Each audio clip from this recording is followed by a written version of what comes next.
Okay, we're going to start with working on the mouth now. We got our head pretty much what we want for now.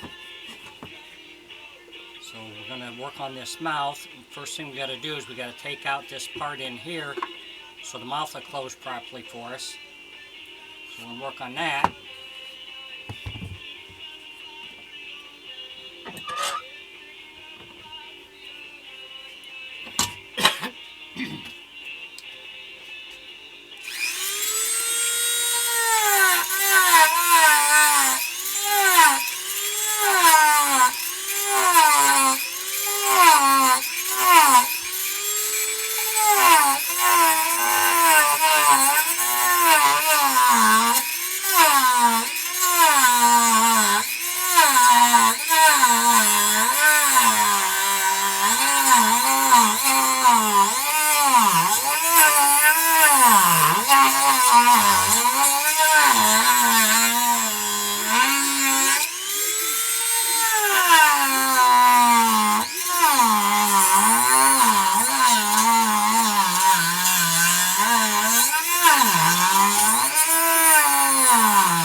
Taking this out in here because we want it to clear our teeth when we close the mouth